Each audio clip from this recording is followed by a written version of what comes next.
ತಪಸ್ಯ foundation ಮತ್ತು Lions ಕ್ಲಬ್ನ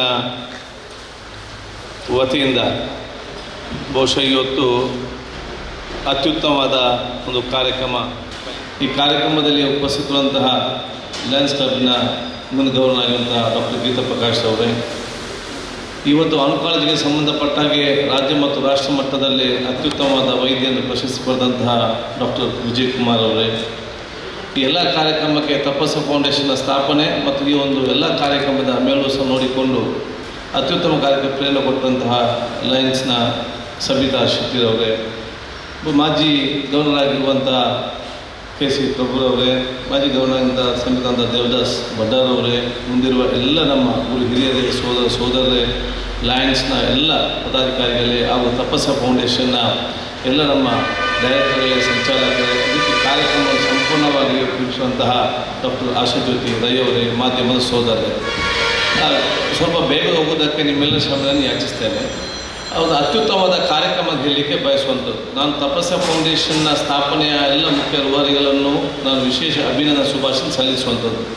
ಸಾಮಾಜಿಕವಾದ ಚಿಂತನೆಯಿಟ್ಟುಕೊಂಡು ತಾವೊಂದು ಫೌಂಡೇಶನನ್ನು ಇವತ್ತು ಸ್ಥಾಪನೆ ಮಾಡಿದ್ದೀರಿ. ಬಹುಶಃ ನಿಮ್ಮ ಫೌಂಡೇಶನ್ ಮುಖಾಂತರ ನನಗೆ ವಿಶ್ವಾಸ ಇದೆ, ಭವಿಷ್ಯದ ದಿನಗಳಲ್ಲಿ ಸಮಾಜದ ಕಟ್ಟಕಡೆಯ ಜನರಿಗೆ ತಮಗೆ ಬೇಕಾಗುವಂಥ ಅಥವಾ ತಮ್ಮ ಎಲ್ಲ ಯೋಚನೆಗಳು ಅವರಿಗೆ ಪೂರಕವಾದ ಕಾರ್ಯಕ್ರಮವಾಗಿ ಮುಂದೆ ಬರ್ತದೆ. ನಿಮ್ಮ ಬೇರೆ ಬೇರೆ ಕಾರ್ಯಕ್ರಮ ಮುಂದೆ ಅತ್ಯಂತ ಯಶಸ್ವಿಯಾಗಲಿ ಅಂತ ಹೇಳಿ ಆ ತಪಸ್ಸು ಫೌಂಡೇಶನ್ನ ಅಧ್ಯಕ್ಷರಿಗೂ ಸರ್ವ ಸದಸ್ಯರಿಗೂ ನನ್ನ ಹೃತ್ಪೂರ್ವಕವಾದ ಶುಭಾಶಯ ನಾನು ಇವತ್ತು ಸಲ್ಲಿಸ್ತೇನೆ. ಎರಡನೇದಾಗಿ, ತಮ್ಮ ಪ್ರಪ್ರಥಮ ಯೋಜನೆ ಪ್ಯಾಲಿಯೇಟಿವ್ ಕೇರ್ ಸೆಂಟರ್ ಏನಿದೆ, ಒಂದು ಅತ್ಯುತ್ತಮವಾದ ಕಾರ್ಯಕ್ರಮದ ಹೇಳಲಿಕ್ಕೆ ನಾನು ಇವತ್ತು ಬಯಸುವಂಥದ್ದು. ನನಗೆ ಸಬಿತಾ ಶೆಟ್ಟಿಯವರು ಮೊನ್ನೆ ಫೋನ್ ಮಾಡಿ ಈ ರೀತಿ ಕಾರ್ಯಕ್ರಮ ಮಾಡ್ತೇವೆ ಅಂತ ಹೇಳಿ 15 ದಿವಸ ಹೇಳಿದಾಗ ಸುಧಾರನ್ ಜೊತೆ ಖಂಡಿತವಾಗಿ ನಾನು ಬರ್ತೇನೆ, ಅತ್ಯುತ್ತಮವಾದ ಕಾರ್ಯಕ್ರಮ ಅಂತ ಹೇಳಿದರು. ಇನ್ವಿಟೇಷನ್ ಕೊಡಲಿಕ್ಕೆ ಸಂಗೀತವನ್ನು ಬಂದಾಗ ನಾನು ಫೋನ್ ಮಾಡಿ ನಾನು ಹೇಳಿದೆ, ನೀವಲ್ಲಿ ಕಾಯಬೇಡಿ, ನಾನು ಬಂದೇ ಬರ್ತೇನೆ, ಇನ್ವಿಟೇಷನ್ ಎಲ್ಲಿ ಅದನ್ನು ಕೊಟ್ಟು ಹೋಗಿ ನಾನು ಬಂದು ಮುಡ್ತೇನೆ ಅಂತ ಹೇಳಿದ್ದೆ. ನಮ್ಮ PA ಕೂಡ ಹೇಳಿದ್ದೇನೆ, ಯಾವುದು ಪ್ರೋಗ್ರಾಮ್ ಮಿಸ್ ಆಗದಿದ್ದರೆ ಇದೊಂದು ಮಿಸ್ ಆಗಬಾರ್ದು, ಇದೊಂದು ಮಾತ್ರ ನೆನಪಲ್ಲಿ ಇಟ್ಕೊಳ್ಬೇಕಂತ. ನನಗೆ ಬೇರೆ ಬೇರೆ ಕಾರ್ಯಕ್ರಮ ಇದ್ದರೂ ಕೂಡ ನಾನು ಭಾಗವಹಿಸಿ, ಯಾಕಂತ ಹೇಳಿದರೆ ಬಹುಶಃ ಇದು ಒಂದು ನಾವು ಮನುಷ್ಯ ಜೀವನಕ್ಕೆ ಒಂದು ಮನುಷ್ಯತ್ವದ ಮತ್ತು ಮನುಷ್ಯನ ಜೀವನಕ್ಕೆ ಕೊಡುವಂಥ ಒಂದು ಅಭೂತಪೂರ್ವ ಕೊಡುಗೆ ಅಂತ ನಾನು ಹೇಳಲಿಕ್ಕೆ ನಾನು ಇವತ್ತು ಬಯಸುವಂಥದ್ದು. ಇಲ್ಲಿಯ ತನಕ ನಾವೆಲ್ಲರೂ ಕೂಡ ಜೀವನ, ರೋಗ ಬಂದ ಮದ್ದು, ಟ್ರೀಟ್ಮೆಂಟಲ್ಲಿ ನಾವು ಮಾತ್ರ ಸೀಮಿತರಲ್ಲದೆ ಡಿಗ್ನಿಫೈಡ್ ಡೆತ್ ಬಗ್ಗೆ ನಾವು ಯಾರು ಕೂಡ ಯಾವುದೇ ಆಲೋಚನೆ ಅಥವಾ ಯಾವುದೊಂದು ಕಾರ್ಯಕ್ರಮ ನಮಗಿಲ್ಲ. ಬಹುಶಃ ಇದು ಪ್ಯಾಲಿಯೇಟಿವ್ ಕೇರ್ ಸೆಂಟರ್ ತಾವು ಪ್ರಾರಂಭ ಮೂಲಕ it is there vision for a dignified death of an every individual who is suffering from pain. ಇವತ್ತು ಕಡೆ ಗಳಿಗೆಯಲ್ಲಿ ಆ ನೋವಿನಲ್ಲಿ ನಮ್ಮ ಕುಟುಂಬಸ್ಥರಿರ್ಬೋದು, ನಮ್ಮ ತಂದೆ ತಾಯಿಗಳಿರ್ಬೋದು, ನಮ್ಮ ಸಂದರ್ಭದಲ್ಲಿ ಯಾರು ಯಾವುದಕ್ಕೆ ಅಂತ ಹೇಳಲಿಕ್ಕೆ ಸಾಧ್ಯವಿಲ್ಲ. ಆ ಸಂದರ್ಭದಲ್ಲಿ ಕಡೆ ಗಳಿಗೆಯಲ್ಲಿ ಅವರು ಜೀವನ ಮಾಡಲಿಕ್ಕೆ, ಜೀವಿಸಲಿಕ್ಕೆ ಇವತ್ತು ಸಾಧ್ಯವಿಲ್ಲ. ಯಾವುದೇ ಮದ್ದು ಕೂಡ ಇವತ್ತು ಅವರಿಗೆ ಸಾಧ್ಯವಿಲ್ಲದಿದ್ದರೂ ಕೂಡ ನಾವು ವೆಂಟಿಲೇಟರ್, ಪೇನ್ ಕಿಲ್ಲರ್ ಮತ್ತು ಇನ್ನಿತರ ಇಟ್ಟುಕೊಂಡು ಬಹುಶಃ ಕಡೆ ಗಳಿಗೆ ತನಕ ಕೂಡ ನಾವು ನೋವು ಕೊಡುವಂಥ ಪರಿಸ್ಥಿತಿಯಲ್ಲಿ ಇರ್ತಿದ್ದೇವೆ. ಅದಕ್ಕಿಂತ ಒಂದು ಹಂತಕ್ಕೆ ತನಕ ಮೆಡಿಕೇಷನ್ ಮಾಡಿ ಇದು ಸಾಧ್ಯವಿಲ್ಲ ಅಂತ ಹೇಳಿದ್ರೆ ಉತ್ತಮವಾದ ಲೈಫ್ ಸ್ಟೈಲ್ ಮತ್ತು ಉತ್ತಮವಾದ ಅವರ ದಿನಚರಿ ಮುಖಾಂತರ ಒಂದು ಡಿಗ್ನಿಫೈಡ್ ಆಗಿ ಅವರನ್ನು ಇವತ್ತು ನಾವು ನೋಡಿಕೊಳ್ಳುವಂಥ ಒಂದು ವ್ಯವಸ್ಥೆ ಇವತ್ತು ಪ್ಯಾಲಿಯೇಟಿವ್ ಕೇರ್ ಸೆಂಟರ್ ಅಂತ ಹೇಳಲಿಕ್ಕೆ ನಾನು ಇವತ್ತು ಬಯಸ್ತೇನೆ. ನಾನು ಆರೋಗ್ಯ ಸಚಿವನಾಗಿದ್ದ ಸಂದರ್ಭದಲ್ಲಿ ನಾನು ಇದಕ್ಕೊಂದು ಪಾಲಿಸಿ ಅಂತ ಇರಲಿಲ್ಲ. ಇದಕ್ಕೊಂದು ಕಾನೂನು ನಿಯಮಗಳು ಮಾಡಬೇಕು, ಒಂದು ಪಾಲಿಸಿ ಮಾಡಿ ಸಿಸ್ಟಮ್ ತರಬೇಕಂತ ಹೇಳಿ ಯಾವತ್ತೂ ಕೂತ್ಕೊಂಡು ಎಲ್ಲ ಚರ್ಚೆ ಮಾಡಿ ಅನುಕೂಲಿಸಿ ಒಂದು ಪ್ಯಾಲಿಯೇಟಿವ್ ಕೇರ್ ಪಾಲಿಸಿ ಅಂತ ನಾನು ಅದನ್ನು ಸ್ಟಾರ್ಟ್ ಮಾಡಿದ್ದೆ. ವರ್ಷದಲ್ಲಿ ಬಾಕಿ ಮುಂದಕ್ಕೆ ಅದು ಬರಲಿಲ್ಲ. ಯಾಕೊಂದು ಪಾಲಿಸಿ ಇವತ್ತು ಅತಿ ಅಗತ್ಯ. ಯಾಕಂತ ಹೇಳಿದರೆ ಇವತ್ತು ಡಾಕ್ಟರ್ ಸುಧಾರಾಮ್ ರೈಯಲ್ಲಿ, ಸಬಿತಾ ಶೆಟ್ಟಿ ಇವರಲ್ಲಿ ಸಾಮಾಜಿಕವಾದ ಚಿಂತನೆಯಿಂದ ಒಂದು ಪ್ಯಾಲಿಯೇಟಿವ್ ಕೇರ್ ಚೆನ್ನಾಗಿ ನಡೆಸ್ಕೊಂಡು ಹೋಗ್ತಾ ಎಲ್ಲ ವಿಶ್ವಾಸ ಇದೆ. ಎಲ್ಲರೂ ಕೂಡ ಅದನ್ನು ತಳಮಟ್ಟದ ಅದೇ ರೀತಿ ಮಾಡ್ತದೆ ಹೇಳಲಿಕ್ಕೆ ಸಾಧ್ಯ ಇಲ್ಲ. ಆದ ಕಾರಣ ಈ ರೀತಿ ಒಂದು ಪಾಲಿಸಿ ಮಾಡಿ ಒಂದು ಸಿಸ್ಟಮೆಟಿಕ್ ಆಗಿ ತಗೊಂಡು ಹೋಗುವಂಥ ಒಂದು ಬೇಕು. ಮತ್ತು ಎಲ್ಲ ಒಂದು ಆಸ್ಪತ್ರೆಗಳಲ್ಲಿ ಕೂಡ ಕನಿಷ್ಠ 10 ಬೆಡ್ ಪ್ಯಾಲಿಯೇಟಿವ್ ಕೇರ್ ಸೆಂಟರ್ ಒಂದು ಇರಬೇಕೆಂಬ ಒಂದು ಸಿಸ್ಟಮಕ್ಕೆ ಆಸ್ಪತ್ರೆ ಕೂಡ ಗೊತ್ತಿದೆ, ಸಾಧ್ಯ ಇಲ್ಲ ಅಂತ ಸಂದರ್ಭದಲ್ಲಿ ಆ ಒಂದು ಸೆಂಟರ್ ಮಾಡಿದರೆ ಆಗುವಂಥದ್ದು. ಈ ರೀತಿಯ ಒಂದು ಸಂಸ್ಥೆ ಮುಂದೆ ಬಂದಾಗ ಅವ್ರಿಗೆ ಬೇಕಾಗುವಂಥ ಏನು ಸಹಕಾರ ಇದೆ ಅದನ್ನು ಫಸ್ಟಿಗೆ ನಾವು ಹೇಳಿದರೆ ನಿಮಗೆ ನಾವು ಹೀಗೆ ರೀತಿ ಸಹಕಾರ ಮಾಡ್ತೇವೆ ಅಂತೇಳಿ ನಮ್ಮ ಪಾಲಿಸಿಯಲ್ಲಿ ನಾವು ತಂದು ಬಿಟ್ಟರೆ 10 ಜನ ಮುಂದೆ ಬರೋ ವಿಚಾರ ಇರ್ತಾರೆ. ನಮ್ಮ ಡಾಕ್ಟರ್ ಶಂಕರ್ ಮೂರ್ತಿ ಅವರು ನಮ್ಮ ಸ್ಪೀಕರ್ ಆಗಿದ್ದರು. ಅವರು ಬಹುಶಃ ನಮ್ಮ ಶಿವಮೊಗ್ಗದಲ್ಲಿ ಒಂದು ಅದ್ಭುತವಾದ ಒಂದು ಪ್ಯಾಲಿಯೇಟಿವ್ ಕೇರ್ ಸೆಂಟರ್ ಹಮ್ಮಿಕೊಂಡು ಬಹುಶಃ ನಾನು ಆರೋಗ್ಯ ಸಚಿವನಾಗಿದ್ದಾಗ ಅದಕ್ಕೆ ನಮಗೆ ಸರ್ಕಾರ ಗ್ರಾಂಟಿಗೆ ಬರೆದು ನಾನು ಸಚಿವನ ಅದಕ್ಕೆ ಸ್ಯಾಂಕ್ಷನ್ಸ್ ಸ್ಪೆಷಲಾಗಿ ನಾವು ಅದಕ್ಕೆ ಸ್ಯಾಂಕ್ಷನ್ ಇವತ್ತು ಮಾಡಿದ್ದೆ. ಈ ರೀತಿಯ ಒಂದು ಕಾರ್ಯಕ್ರಮ ಬಹುಶಃ ನಿಮಗೆ ಬೇರೆ ಇನ್ಸ್ಪಿರೇಷನ್ ಆಗಲಿ, ಬೇರೆ ಕೂಡ ಈ ರೀತಿಯ ವಿಶೇಷ ಪ್ಯಾಲಿಯೇಟಿವ್ ಕೇರ್ ಸೆಂಟರ್ಸ್ ಮುಂದೆ ಬರಲಿ. ನಾವು ಕಡೆಗಳಿಗೆ ಒಂದು ಏನಿದೆ ನೆಮ್ಮದಿಯಿಂದ ನಿದ್ದೆ ಬರಬೇಕು, ಉತ್ತಮವಾದ ಊಟ ಸಿಗಬೇಕು, ನೋವಿಲ್ಲದೆ ಜೀವನವನ್ನು ಸಾಗಿಸಬೇಕು. ಈ ಮೂರನ್ನು ನಾವು ಸೀಮಿತಗೊಳಿಸಿ ಒಬ್ಬನಿಗೆ ಕಡೆ ಗಳಿಗೆಯಲ್ಲಿ ನಾವು ಉತ್ತಮವಾದ ಒಂದು ಜೀವನಕ್ಕೆ ವ್ಯವಸ್ಥೆ ಮಾಡಿದರೆ ಬಹುಶಃ ಅದಕ್ಕಿಂತ ದೊಡ್ಡ ಪುಣ್ಯ ಬೇರೆ ಇಲ್ಲ ಅಂತ ಹೇಳಲಿಕ್ಕೆ ನಾನು ಬಯಸುವಂಥದ್ದು. ನಾನು ಬಹುಶಃ ಒಂದು ಉದಾಹರಣೆ ಕೊಟ್ಟೆ, ಸ್ನೇಹದಾನ ಅಂತ ಹೇಳಿ. ಅವರು ಬಹುಶಃ ನಿಮ್ಗೆ ಗೊತ್ತಿದೆ ಸರ್ಜಾಪುರರು ಸ್ನೇಹದಾನ ನಾನು ಆಗಲೇ ಈ ರೀತಿಯ ಸೋಷಿಯಲ್ ಸರ್ವಿಸಲ್ಲಿ ಜಾಸ್ತಿ ಮಂಗಳೂರಲ್ಲಿ ಬಹಳ ಫೇಮಸ್. ಬ್ಲಡ್ ಕೊಡಲಿಕ್ಕೆ ಮತ್ತು ಆಸ್ಪತ್ರೆಗೆ ಆಗಲಿಕ್ಕೆ ಮತ್ತು ಏನಾದರೂ ಇದ್ದರೆ ಬಹುಶಃ ನನಗೆ ಫೋನ್ ಬರೋದಿತ್ತು. ಆವಾಗ ಬ್ಲಡ್ ಎಲ್ಲ ಇಷ್ಟು ಇರಲಿಲ್ಲ. ರಾತ್ರಿ 1 ಗಂಟೆಗೆ ಚಿಕ್ಕಮಗಳೂರು ಆಕ್ಸಿಡೆಂಟ್ ಆಗಿ ಬಂದು ನನ್ನ ಮನೆ ಬಂದು ಬೆಲ್ ಹೊಡಿತಾಯಿದ್ರು. ಮಂಗಳೂರು ನಾಳೆ ಸಿಕ್ಕಿದ್ದು, ಚಿಕ್ಕಮಗಳೂರಿಂದ ಬಂದಿದ್ದಾರೆ, ಬ್ಲಡ್ ಇಲ್ಲ, ಬೆಲ್ಲಕ್ಕಲ್ಲಿ ಯಾವತ್ತು ಬ್ಲಡ್ ಬ್ಯಾಂಕ್ ಕೂಡ ಇರಲಿಲ್ಲ. ಮತ್ತು ಯಾರನ್ನು ಕರೀತೀವಿ ರಾತ್ರಿ, ಮತ್ತು ನಾನೇ ಅವ್ರಿಗೆ 1 ಗಂಟೆಗೆ ಬ್ಲಡ್ ಕೊಟ್ಟು ಬರುವುದು. ಇದೇ ರೀತಿ ಬೆಂಗಳೂರಲ್ಲಿದ್ದಾಗ ಒಂದು ಫೋನ್ ಬಂತು, ಒಂದು ಪೇಷಂಟ್ ಇದ್ದಾರೆ ಯೂನಿಟಿ ಹಾಸ್ಪಿಟಲ್ ಅಡ್ಮಿಟ್ ಆದಾಗ ಆಪರೇಷನ್ ಹೋಗುವಾಗ ಗೊತ್ತಾಯಿದ್ದು HIV ಸಂಬಂಧಪಟ್ಟಂತೇಳಿ ಯಾರು ಕೂಡ ಮುಡ್ತಾ ಇಲ್ಲ. ಒಮ್ಮೆ ಹೇಳಿದ್ರು ಎಲ್ಲ ಎಕ್ವಿಪ್ಮೆಂಟ್ ನೀವೇ ತಂದು ಕೊಡಿ ಅಂತೇಳಿ. ನಾವು ಮರುದಿವಸ ಎಲ್ಲ ಎಕ್ವಿಪ್ಮೆಂಟ್ ಅವರ ಸಿಸರ್ಸ್ ಕೊಟ್ಟಾಗ ಮಾರ್ಕ್ಸ್ ಅದು ಕೂಡ ಆಗೋದಿಲ್ಲ ಅಂತ ಹೇಳ್ತಾರೆ. ಬೆಂಗಳೂರಿನಲ್ಲಿ ಇದಕ್ಕೆ ನೀವು ವಿಕ್ಟೋರಿಯಾ ಆಸ್ಪತ್ರೆ ಏನಾದರೂ ಆಗ್ಬೋದು ಅಂತೇಳಿ.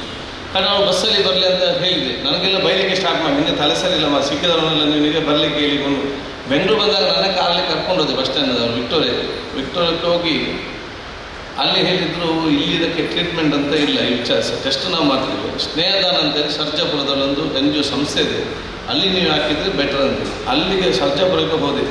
ಅಲ್ಲಿ ಹೋದಾಗ ಹೇಳಿದ್ದಕ್ಕೆ ಕಮರ್ಷಿಯಲ್ ಒಂದು ಸೈಂಟ್ ಜಾನ್ಸ್ ಕ್ಲಿನಿಕ್ ಅಂತ ಇದೆ, ಅಲ್ಲಿಂದ ರೆಫರ್ ಮಾಡಿದ್ರೆ ಮಾತ್ರ ಆಗ್ತದಂತೆ. ಮತ್ತು ಅಲ್ಲಿ ಕರ್ಕೊಂಡು ರಿಫರ್ ಕೊಟ್ಟು ನನಗೆ ಬೆಳಿಗ್ಗಿಂದ ಮಧ್ಯಾಹ್ನ ತನಕ ಸಾಕಾಗಿದೆ ಆ ಕಡೆ ಈ ಕಡೆ ಹೋಗೋದು ಈ ಕಾರಲ್ಲಿ. ಮತ್ತು ಆ ಸ್ನೇಹದಾನ ಕ್ಯಾಂಪಸ್ಗೆ ಮುಟ್ಟಿದಾಗ ನಾನೆಲ್ಲ ಟೆನ್ಷನ್ ಮತ್ತು ನೋವು ಎಲ್ಲಿಗೆ ಹೋಗಿದೆ ಅಂತಿಲ್ಲ, ಅಷ್ಟು ಬ್ಯೂಟಿಫುಲ್ ಪ್ಲೇಸ್. ಮತ್ತು ತುಂಬ ಜನರು ಸಂಜೆ ಹೊತ್ತಾಗಿತ್ತು, ಅವರಿಗೆಲ್ಲ ಬ್ರೇಕ್ಫಾಸ್ಟ್ ಮತ್ತು ಬಿಸ್ಕಿಟ್ ಮತ್ತು ಟೀ ಕೊಡ್ತಾಯಿದ್ರು ವಯಸ್ಸಾದವರಿಗೆ ಮತ್ತು ಇವರಿಗೆಲ್ಲ. ಎಲ್ಲ ಫಾರಿನರ್ಸ್ ಇದ್ದರು, ಅವರ ಸ್ವಂತ ತಂದೆ ತಾಯಿ ಮತ್ತು ಮಕ್ಕಳ ಥರವನ್ನು ಟ್ರೀಟ್ ಮಾಡಿದ್ರು. ನಾವು ಹೋದ ತಕ್ಷಣ ಏನಿಲ್ಲದೆ ಕರೆದು ಅವರು ಏನೆಲ್ಲ ವಸ್ತಿದೆ ನಾವು ಕೈಲಿ ಕೊಟ್ಟು ಅಡ್ಮಿಷನ್ ಮಾಡಿ ನಾವು ಬಂದೆವು. ಮತ್ತು 3 ದಿವಸ ತಿರಿಯೋದು, 3 ಡೇಸಲ್ಲಿ ತಿರಿಯೋದ್ರು ಕೂಡ ಅಲ್ಲಿಗೆ ಹೋದಾಗ ಗೌರವಪುರಕ್ಕೆ ಬಾಡಿ ಬಿಟ್ಟು ಕೊಟ್ಟು ಎಷ್ಟೆಲ್ಲ ಅವ್ರ ಕಿಶೆಗೆ ದುಡ್ಡು ಉಳಿದಿದೆ ಅದನ್ನೆಲ್ಲ ಒಂದು ಪ್ಯಾಕ್ ಮಾಡಿ ಕೊಡುವಂಥ ವ್ಯವಸ್ಥೆ. ಕಡೆ ಅವ್ರ ಬಹುಶಃ ಜಾಸ್ತಿ ಬದುಕಲಿಲ್ಲ, ಆಸ್ಪತ್ರೆ ಆಗ್ತಿದ್ರು ಅವ್ರು ಬದುಕಿರಲಿಲ್ಲ. ಆ ಬದುಕಿದಂಥ 3 ದಿವಸ ಬಹುಶಃ ವಿಶ್ವಾಸ ಇದೆ, ಸಂತೋಷದಿಂದ ಸಮಾಧಾನದಿಂದ ನೆಮ್ಮದಿಯಿಂದ ಬದುಕಿದ್ದಾರೆ ಅಂತ. ಬಹುಶಃ ಈ ರೀತಿಯ ಕೇಂದ್ರಗಳು ಬಹುಶಃ ಪ್ರತಿಯೊಬ್ಬರು ಕೂಡ ಇವತ್ತು ಪ್ರತಿಯೊಂದು ಕರೆಗಳು ಕೂಡ ಅಗತ್ಯ.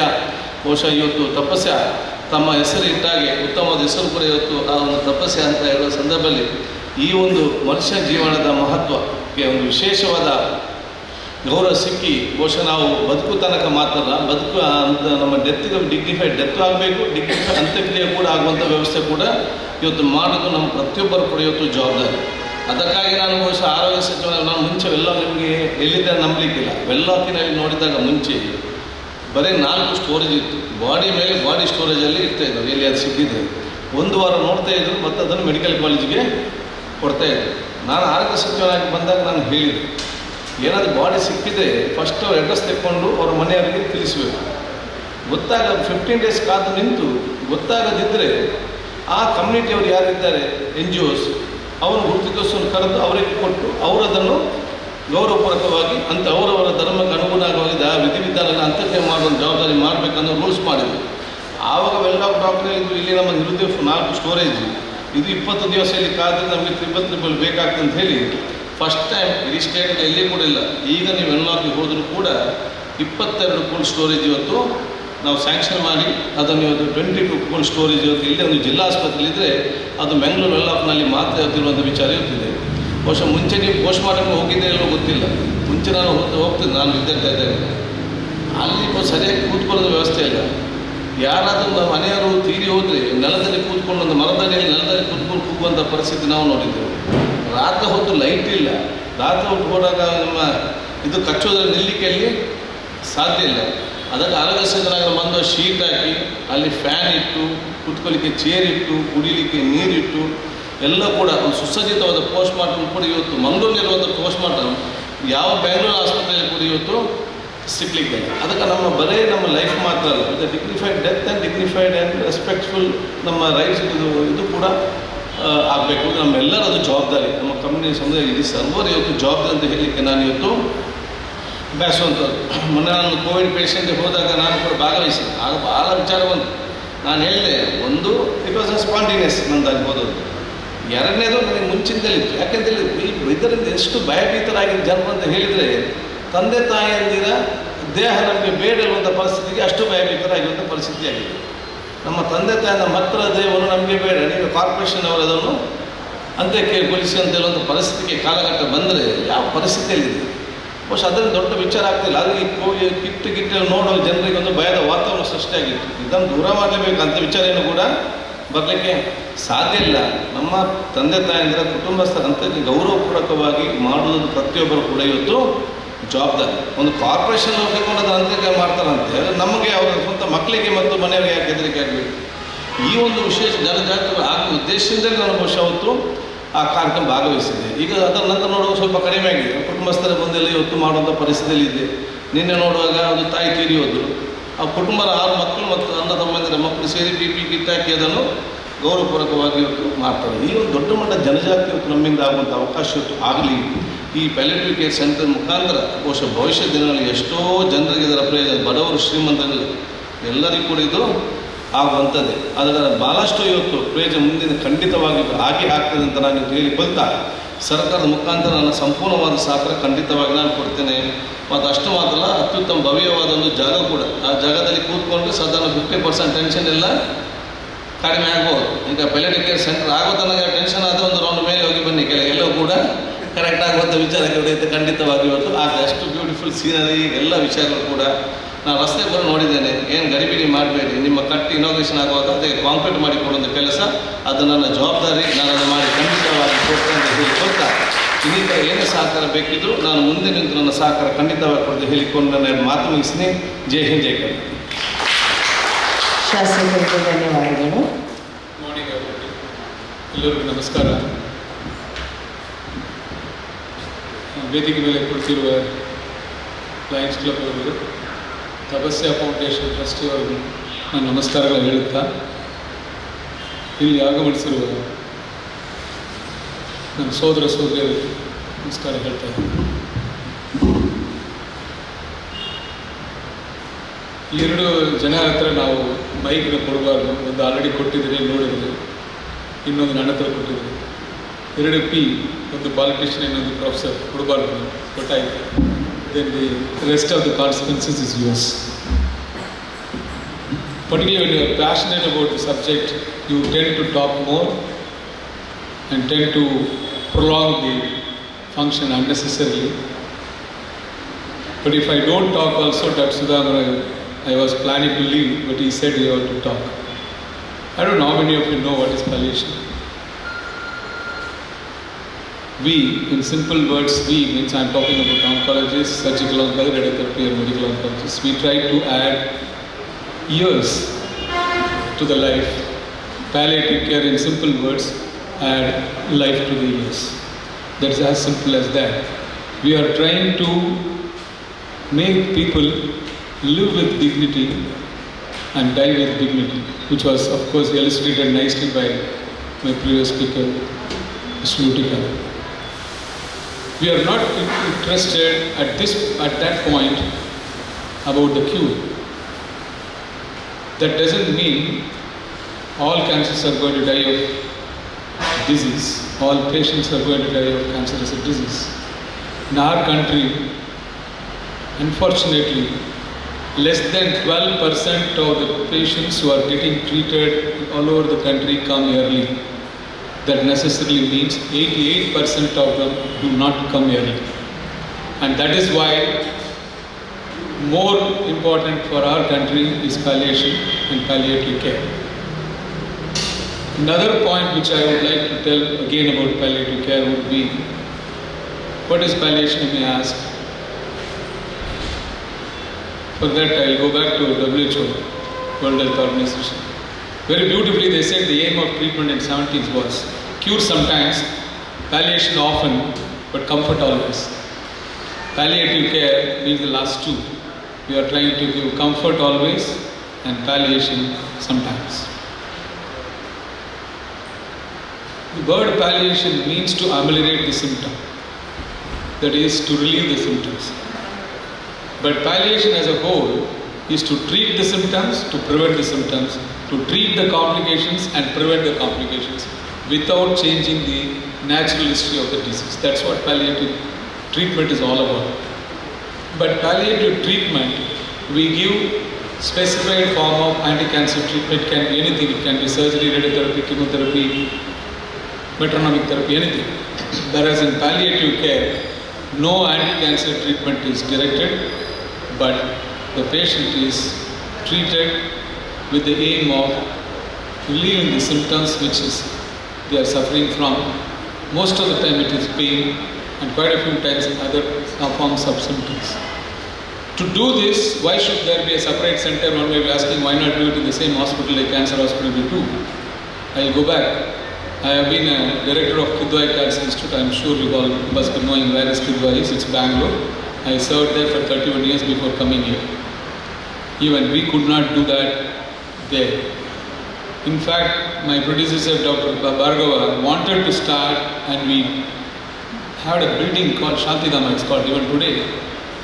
But when the project was proposed to him, how we are going to maintain, he quietly retracted and made it into a special ward.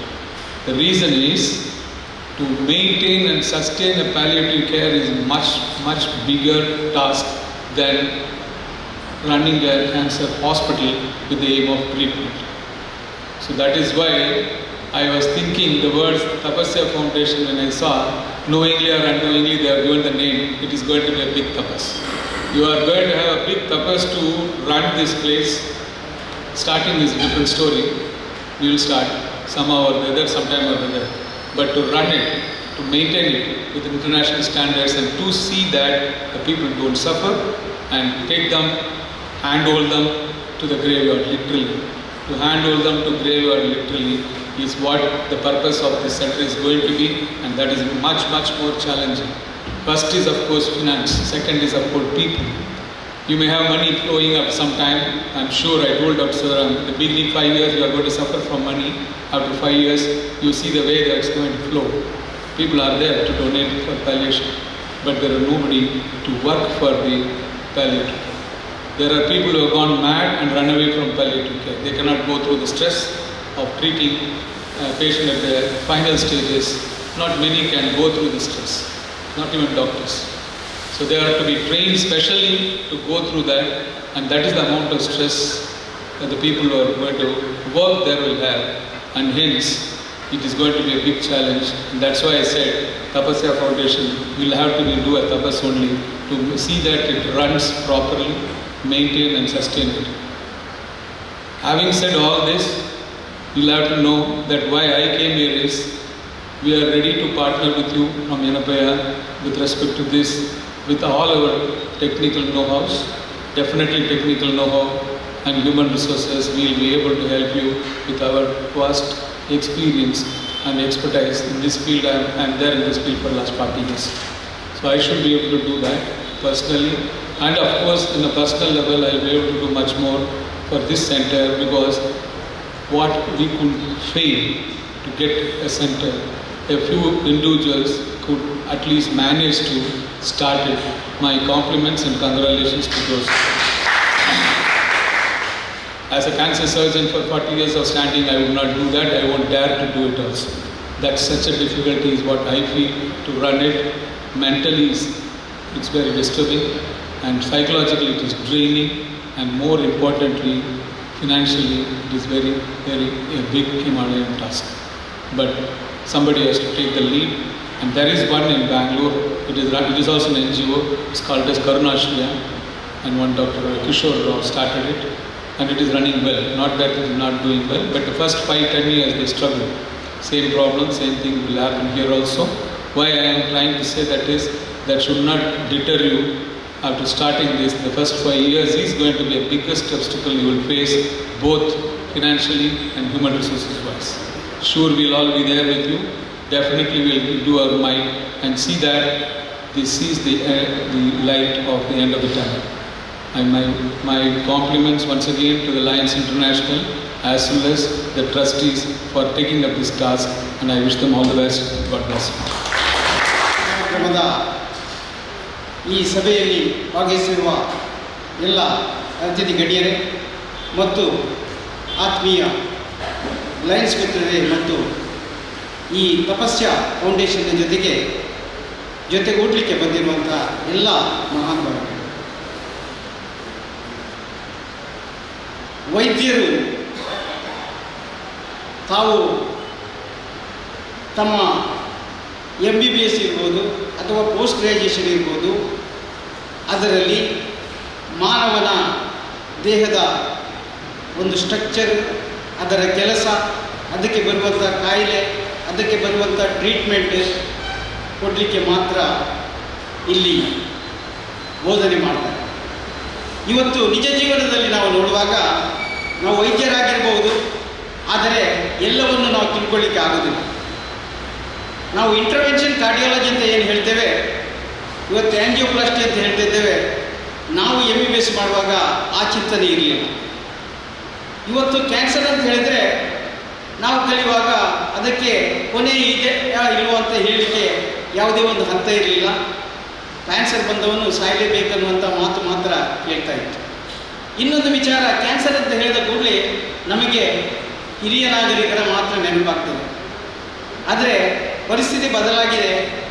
ಸಣ್ಣ ಮಗುವಿನಿಂದ ಹಿಡಿದು ಹಿರಿಯರ ತನಕ ಈ ಕ್ಯಾನ್ಸರ್ನಿಂದ ಬಳಲ್ತಾರೆ. ಇವತ್ತು ಎರಡು ನಮೂನೆಯ ರೋಗ ನಮಗೆ ಕಾಣ್ತದೆ. ಒಂದು ಆಂತರಿಕವಾಗಿ ನಮ್ಮ ದೇಹದ ಒಳಗಿನ ಬದಲಾವಣೆಯಿಂದ ಆಗುವಂಥ ಆಂತರಿಕ ರೋಗಗಳು ಅಥವಾ ಕ್ಯಾನ್ಸರ್ ಟ್ಯೂಮರ್ಗಳು. ಇನ್ನು ಹೊರಗಿನಿಂದ ಬ್ಯಾಕ್ಟೀರಿಯಾ, ವೈರಸ್, ಫಂಗಸ್ನಿಂದ ಬರುವಂಥ ಕಾಯಿಲೆಗಳು. ಇನ್ನು ಕೆಲವು ವಿಚಾರಗಳು ನಮಗೆ ಗೊತ್ತಿದ್ದು ನಾವು ಆ ಕಾಯಿಲೆಗಳನ್ನು ಆಹ್ವಾನ ಮಾಡುವಂಥ HIV ತೊಂದರೆಗಳು. HIV ಈ ಮಾತನ್ನು ಯಾಕೆ ಹೇಳ್ತೇನೆ ಅಂದರೆ, ನಾವು ಎಲ್ಲಿ ಹೋಗುವಾಗಲೂ HIV ಮತ್ತು ಕ್ಯಾನ್ಸರನ್ನು ಕಂಪೇರ್ ಮಾಡಿ. HIV ಅಂದರೆ ಎಲ್ಲರಿಗೂ HIV ಬಗ್ಗೆ ನಾವು ತಿಳುವಳಿಕೆ ಕೊಡುವುದು, ಈ ಕ್ಯಾನ್ಸರ್ನ ಬಗ್ಗೆ ತಿಳುವಳಿಕೆ ಕೊಡುವುದು, ಇದರಲ್ಲಿ ವ್ಯತ್ಯಾಸ ಇದೆ. HIV ಬಗ್ಗೆ ನಾವು ತಿಳುವಳಿಕೆ ಕೊಟ್ಟರೆ ಎಲ್ಲರಿಗೂ ತಿಳುವಳಿಕೆ ಗೊತ್ತಿರ್ತದೆ, ಇದು ಯಾವ ರೂಪದಲ್ಲಿ ಯಾವ ಮೂಲಕ ಬರ್ತದೆ.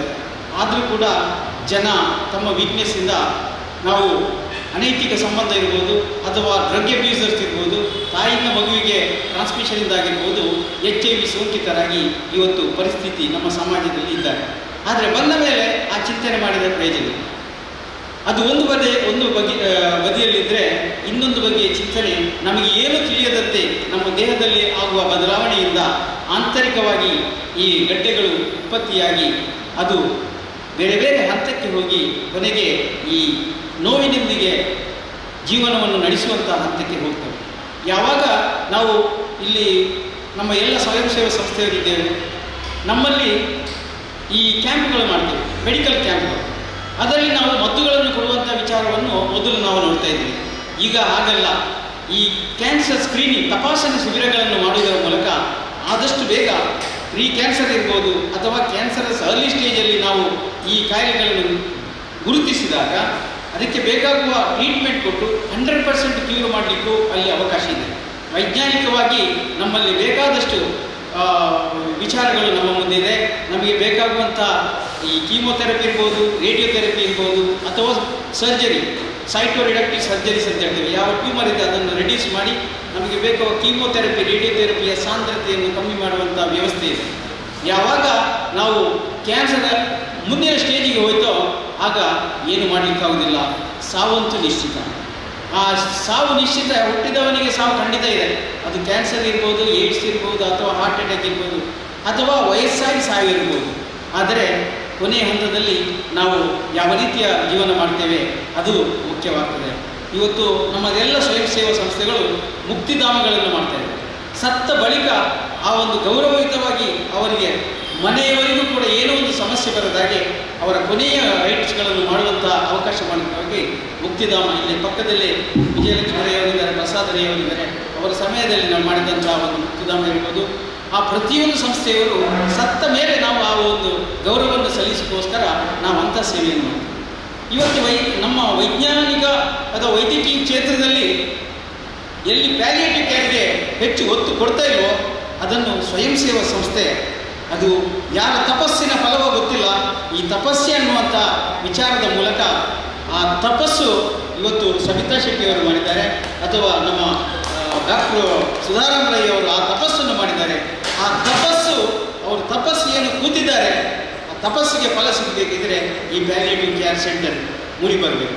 ಇಲ್ಲಿ ಜನಸಾಮಾನ್ಯರು, ವೈದ್ಯಕೀಯ ಕ್ಷೇತ್ರದವರು ಕೂಡ ಇಂಥ ಒಂದು NGO ಅವರು ಮಾಡಿದಂಥ ಒಂದು ಸೇವೆಯನ್ನು ಎಲ್ಲರೂ ನಮಗೆ ಈ ಪ್ಯಾಲಿಯೇಟಿವ್ ಕೇರ್ಗೆ ರೆಫರ್ ಮಾಡುವಂತಹ ಒಂದು ಹಂತಕ್ಕೆ ಬಂದರೆ ಖಂಡಿತವಾಗಿಯೂ ನಾವು ಇಂಥ ಸ್ವಯಂ ಸೇವಾ ಸಂಸ್ಥೆಗಳು ಲಯನ್ಸ್ ಸೇವಾ ಅಂತಾರಾಷ್ಟ್ರೀಯ ಸಂಸ್ಥೆಯ ಮೂಲಕ ಈ ಒಂದು ಹೆಜ್ಜೆಯನ್ನು ಇಟ್ಟಿರುವುದು ನಿಜಕ್ಕೂ ಶ್ಲಾಘನೀಯ. ಈ ಒಂದು ನೆಲೆಯಲ್ಲಿ ನಮ್ಮೆಲ್ಲರ ಸಹಕಾರ ಈ ಸಂಸ್ಥೆಗಿದೆ. ಖಂಡಿತವಾಗಿಯೂ ಹಂತ ಹಂತವಾಗಿ ಯಾವಾಗ ನಾವು ಹಣ ಇದ್ದರೂ ಕೂಡ ನಾವು ಯಾವ ರೀತಿಯೂ ಈ ಒಂದು ಕಾಯಿಲೆಗೆ ನಾವು ಉಪಶಮನ ಮಾಡಲಿಕ್ಕೆ ಆಗುವುದಿಲ್ಲ.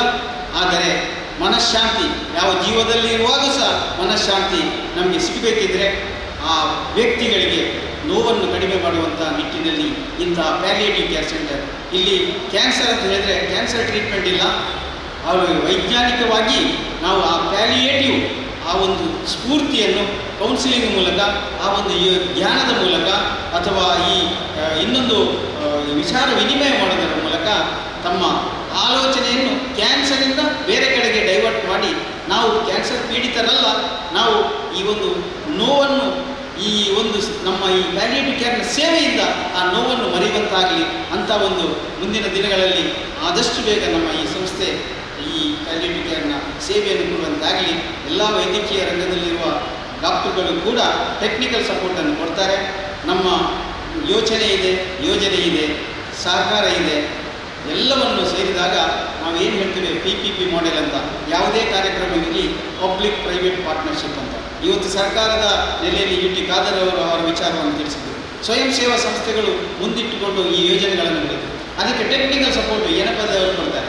ಇವೆಲ್ಲ ಕಾರ್ಯಗಳನ್ನು ಪಬ್ಲಿಕ್ ಪ್ರೈವೇಟ್ ಪಾರ್ಟ್ನರ್ಶಿಪ್ಪಲ್ಲಿ ಮಾಡಿದಾಗ ಯಾವುದೇ ಕಾರ್ಯಕ್ರಮಗಳು 100% ಅದು ನಮ್ಮ ಸಮಾಜಕ್ಕೆ ಅದು ಉತ್ತಮವಾದ ಸೇವೆಯನ್ನು ಕೊಡಲಿಕ್ಕೆ ಸಾಧ್ಯ ಆಗ್ತದೆ. ಈ ನಿಟ್ಟಿನಲ್ಲಿ ಭಗವಂತನು ಈ ಕಾರ್ಯದಲ್ಲಿ ಸಹಕಾರ ನೀಡಿದವರಿಗೆ, ಈ ಒಂದು ಕಾರ್ಯದಲ್ಲಿ ಮುಂದೆ ಹೆಜ್ಜೆ ಇಟ್ಟ ಎಲ್ಲ ಮಾನ್ಯರಿಗೆ ನಾನು ವಂದಿಸುತ್ತಾ ಅವಕಾಶಕ್ಕಾಗಿ Geetha Prakash, District Governor Elect of District 317D, the Chairman of Tapasya Trust, Lion Sapta Shetty, and trustees of Tapasya Trust who are present here, Dr. Sudharam Rai and Dr. Asha Jyoti, and all the advisors, Lions, ladies and gentlemen.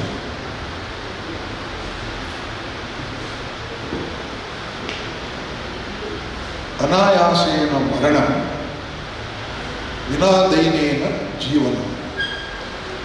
ಈಗಾಗಲೇ ಇಲ್ಲಿ ಮಾತಾಡಿದಂತಹ doctor Vijay Kumar, ನಮ್ಮ doctor ನಮ್ಮ UT Khader ಹಾಗೂ ನಮ್ಮ governor ಎಲ್ಲರೂ ಹೇಳಿದ ಪ್ರಕಾರ ವಿನಾದೈನೇನ ಜೀವನ ಅನಾಯಾಸೇನ ಮರಣ. ಹುಟ್ಟಿದ ವ್ಯಕ್ತಿ ಸಾಯಲೇಬೇಕು, ಜಾತಸ್ಯ ಮರಣಂ ಧ್ರುವ. ಯಾವಾಗ ಮನುಷ್ಯ ಹುಟ್ಟುತ್ತಾನ ಅಲ್ಲಿಂದಲೇ ಈ ಸಾವು ಅವನನ್ನು ಹಿಂಬಾಲಿಸುತ್ತಾ ಬರ್ತಾನೆ. ಆದರೆ ಇವತ್ತು ಇಡೀ ಜಗತ್ತು may be because of our style of living, ಈ ರೋಗ ರುಜಿನಗಳು, ಈಗ ನಾವು ಕೋವಿಡನ್ನು ನೋಡ್ತಾ ಇದ್ದೇವೆ, HIV, ಕ್ಯಾನ್ಸರ್ ಹಲವು ವರ್ಷಗಳಿಂದ ನೋಡ್ತಾ ಇದ್ದೇವೆ. ಅದು ಈಗ ಯಾವ ಹಂತಕ್ಕೆ ಬಂದಿದ್ದಂದರೆ ಡಾಕ್ಟರ್ ಗೀತಾ ಪ್ರಕಾಶ್ ಹೇಳಿದಾಗೆ ಮುಂಚೆ ನಾವು ಕ್ಯಾನ್ಸರ್ ಅಂದರೆ ಅವರಿಗೆ 60-70 ವರ್ಷ ಆಗಿರಬಹುದು ಅಂತ. ಇದು ಹಾಗಲ್ಲ, ಬರೀ ಸಣ್ಣ ಮಕ್ಕಳಿಂದ 80-90 ವರ್ಷದವರೆಗೆ. ಮತ್ತು ಈ ಅದರ ಆರೈಕೆ, ಮೆಡಿಕಲ್ ಟ್ರೀಟ್ಮೆಂಟ್, ಆ ಸಫರಿಂಗ್, ಆ ಟ್ರೀಟ್ಮೆಂಟಿನ ನೋವು, ಇದನ್ನು ನೋಡಲಿಕ್ಕೆ ತುಂಬ ಕಷ್ಟ ಆಗ್ತದೆ. ಇಂಥ ಒಂದು ಪರಿಸ್ಥಿತಿ ಈಗ ಪ್ಯಾಲಿಯೇಟಿವ್ ಅಂದರೆ ಹಾಸ್ಪಿಸ್ ಅಂತ ನಾವು ಹೇಳ್ತೇವೆ. ಸವಿತಾ ಶೆಟ್ಟಿಯವರು ಒಂದು ಒಳ್ಳೆಯ ಒಂದು ಆಲೋಚನೆ ಮಾಡಿ ಈ ಒಂದು ಬೃಹತ್ ಕಾರ್ಯವನ್ನು ಶುರು ಮಾಡಿದ್ದಾರೆ. This is A Herculean task, I must say.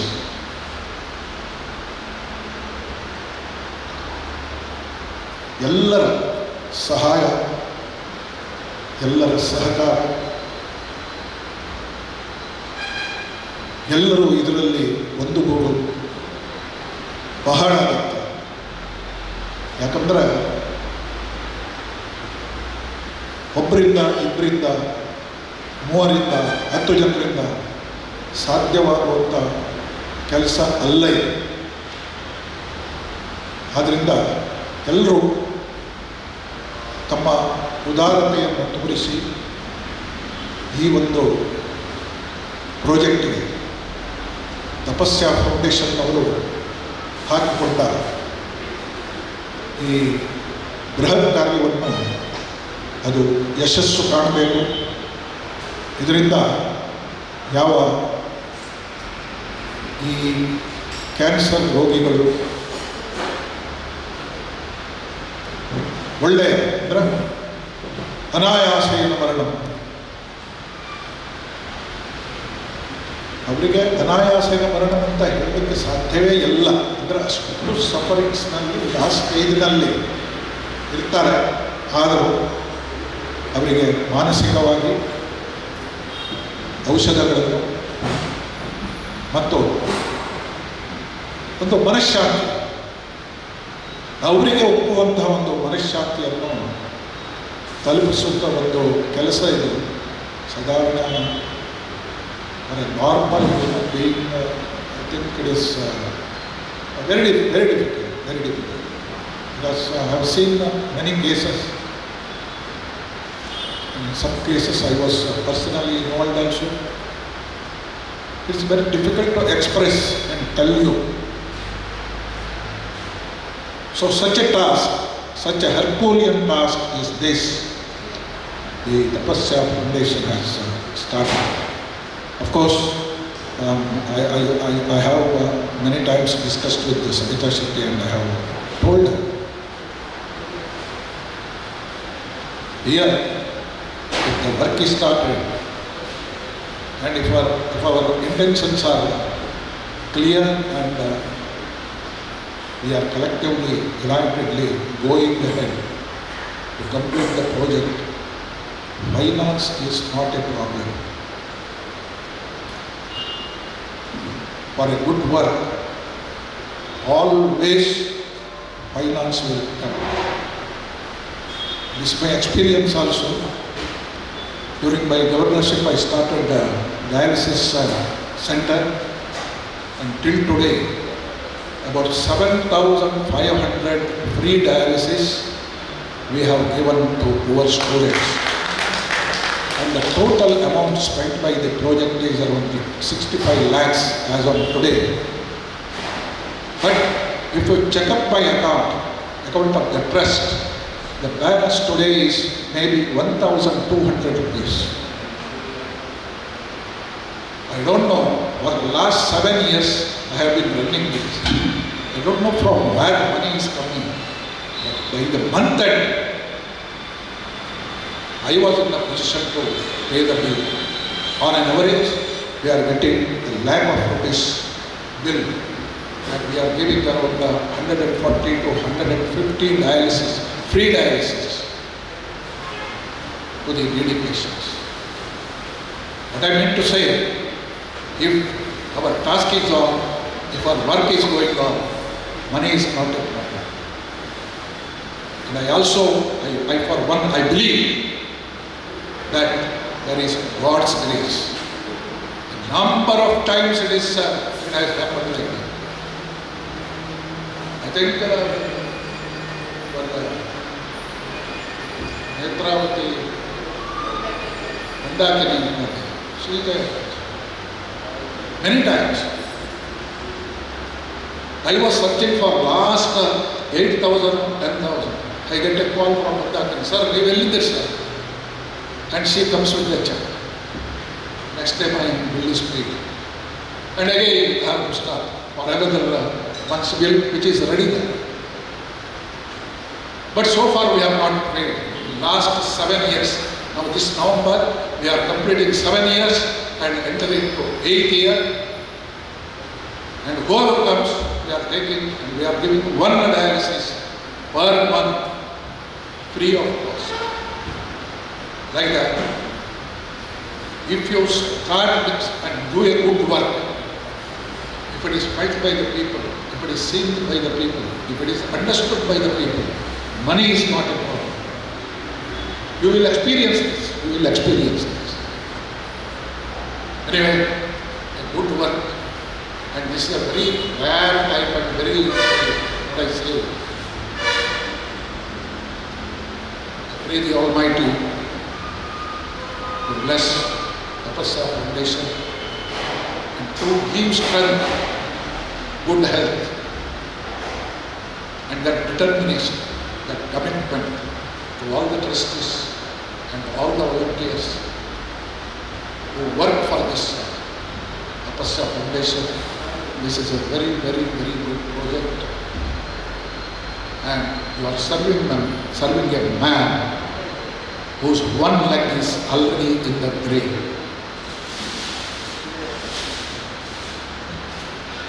Please strengthen the hands of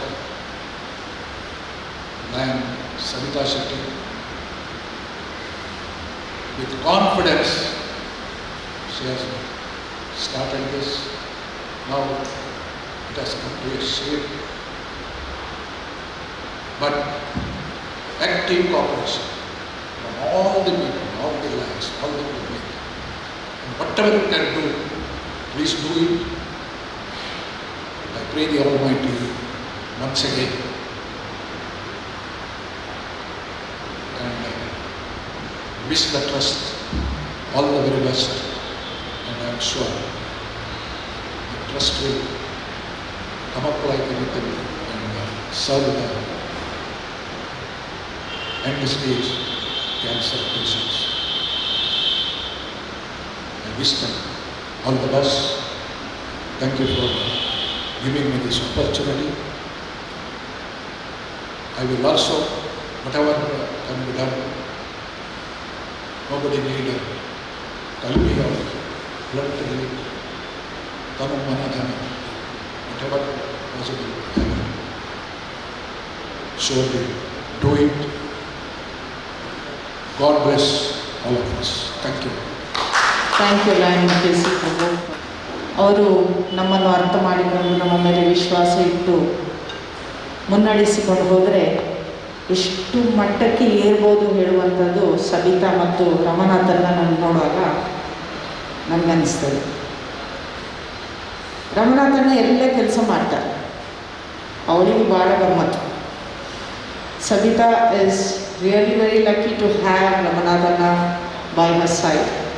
I have been seeing him right from the inception of Tapasya, how much of tapas he is doing. So I would request Lion Dr. Geeta Prakash to please give him a rose. Ramanathanna, it is very, very small a rose, but there is a lot of emotion in that. Please, Dr. Geeta Prakash. This is for Ramanathanna for being a very, very supportive spouse. Thank you, Ramanathanna. We also have with us a very, very charismatic lady, Manjula Ray, spouse of Dr. Sudharan Ray. Just a smile is enough to light up the entire atmosphere. I really, really admire her for her sense of style and sense of beauty and aesthetics. And she has this wonderful connections in UK. She's a very, very friendly person. She's going to be an asset for us. Manjulaka, please, you have strengthened Sudharamanna's hand. Please strengthen the hands of Tapasya. I will request Dr. Geeta Prakash to please give a rose to Manjula Rai.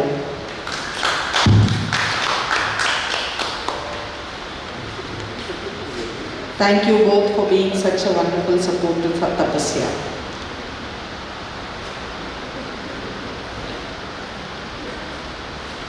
May I now request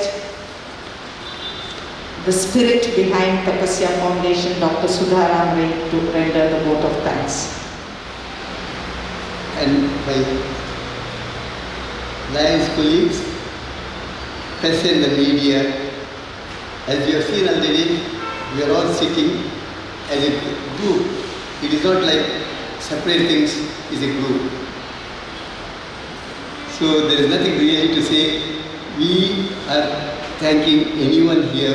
Basically, everybody is part of this group, the Tapasya Foundation, which is to take over the palliative care center in the near future. First and foremost, I thank Brahmarshi Rajapurohit Vittal Das Tantri, the Tantri of the Kadri temple, who has blessed the occasion and did a fantastic puja, and the start will be a great start for our palliative care center.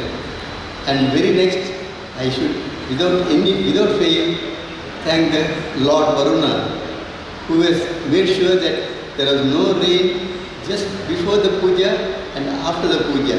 After the puja, there was blessings with the rain. That was a nice one. And Mr. Ravindra Alva, who is already, I don't know whether he has come back. He was here until, no, he has not come back. Ravindra Alva, who has kindly allowed us to use this magnificent hall at no cost to us at all. It was extremely generous of him. We thank him immensely. And all those who spoke before us, before me now, they told about the palliative care center and every detail.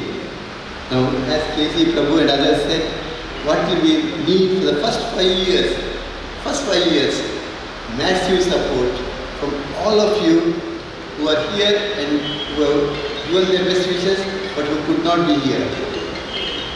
But after 5 years, we won't have any problem. And I am sure you all know about CRS funding. For the corporate funding, we have been already approved. That approval normally takes a long time. Because the palliative care center, we got the approval within 6 months.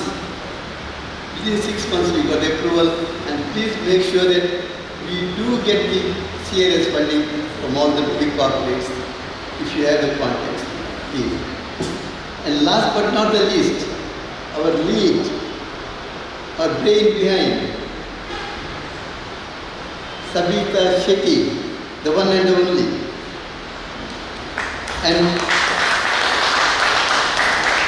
And Ramana Shetty, who is always in the background. Just I can hear him only, I don't see him very often. Without his support, I don't think Sabita would have done this fantastic job. Thank you so much, and all the best to you all. And I'm sure you won't have any problem to collect the funds for this Tapasya Foundation. And I thank every one of you who have come here, the press, the media, the Lions, our advisors, everyone. I thank once again, and thank you. God bless you.